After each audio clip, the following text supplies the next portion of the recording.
Hey everybody, this is Eric Worre and welcome to NetworkMarketingPro.com. What do you do when nothing's working, when you're struggling, when you're frustrated, when you're trying to figure things out? How do you get yourself in a different place, in a different state to be able to take charge of the situation versus being a victim of it? Today I want to share with you a clip from Anthony Robbins, one of the greatest personal development minds in the world, one of the greatest communicators in the world, on exactly what to do when nothing is working. Check it out. I took up golf recently. I thought I'd never play this game. Old man's game, never do it. But my kids play, so I want to play with them. So I go out, and I do really well. I go out on this one day, and I out-power by my instructor. I'm feeling really proud. The next day, I'm not feeling so proud. I keep putting the ball in the water again. I'm so frustrated. Put down another one. Put down another one. I don't care. I don't care what my score is. Let's do it. And finally, I was getting frustrated. He's going things like, ain't it a bitch? This is golf. And I'm going, bull. I said, you're a terrible instructor. I said, because I should at least be consistent at whatever shitty level I can achieve. I said, I know I'm not Tiger Woods, but I should be able to be consistent, and you're just telling me it's difficult. Telling me it's difficult is not helping.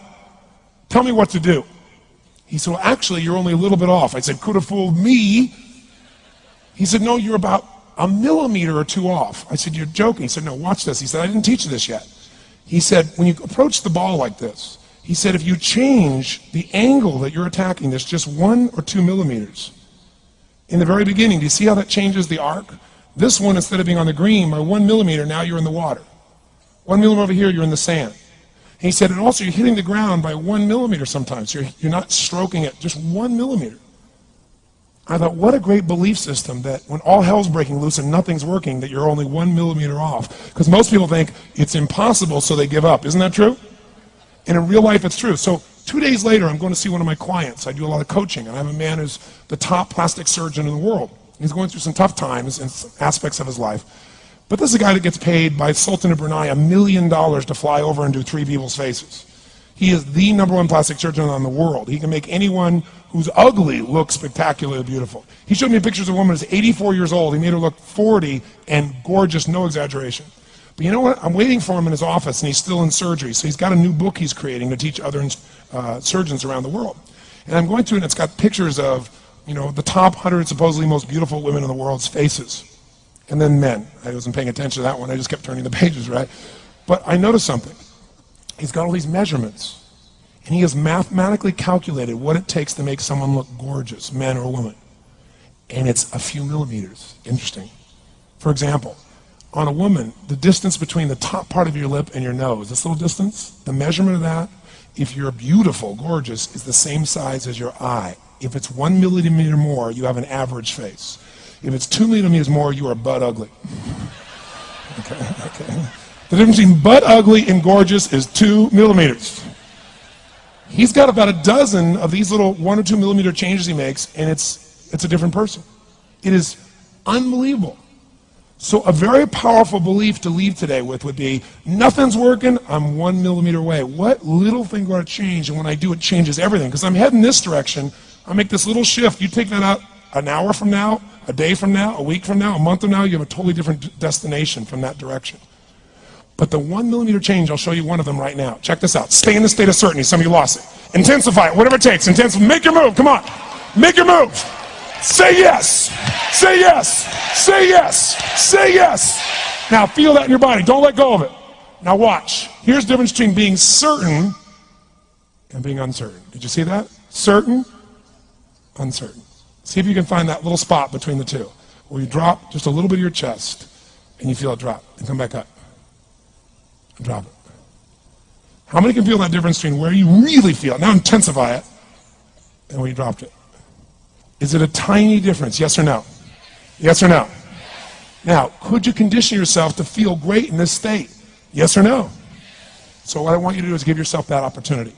So the way we're going to do is very simple. We're going to go in a peak state. And then we're going to train ourselves. Because guess what? If you're in this state of certainty, and all hell's breaking loose in your life, people can't figure out, you go, move, I'll handle it. People go, he's so lucky, he's so confident. No. Here's what I've created for my life, and anyone I know has succeeded. I'm a 17-year-old kid from Azusa, California. with no real education other than self-education, with no background, with parents that did their best, all of them, with no money, but I did one thing. I love people, and I had an enormous demand I made upon myself, and I sculpted my mind and my emotions to get me to do whatever it would take to achieve and to contribute. But to do that, I did it by using my body and changing my focus.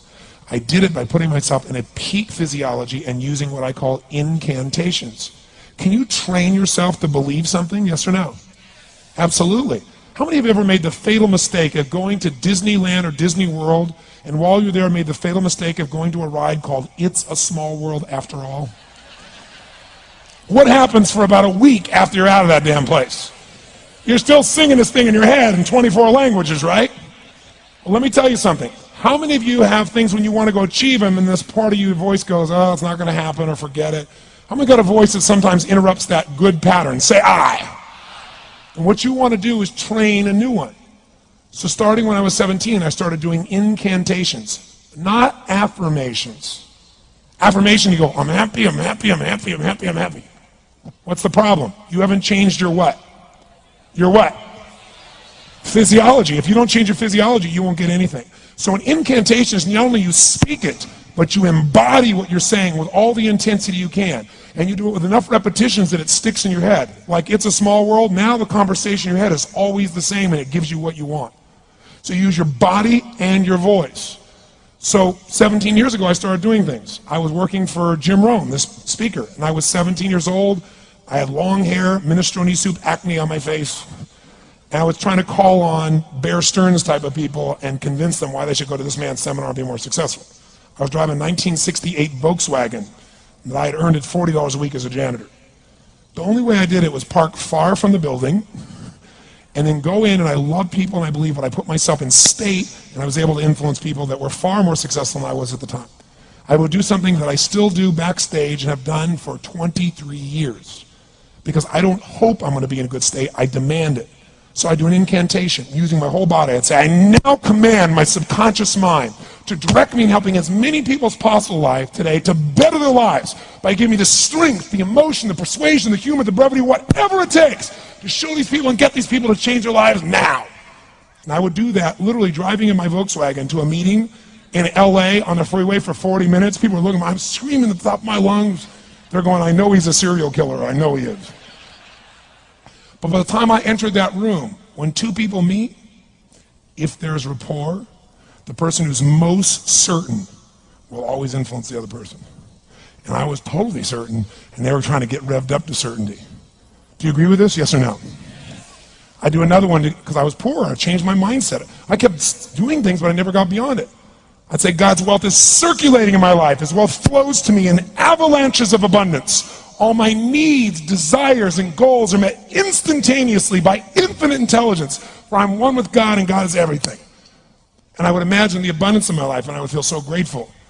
And a year later, I went from making $38,000 a year to making $1 million a year in 1 year. But successful people do what failures won't. You follow me on this? You know?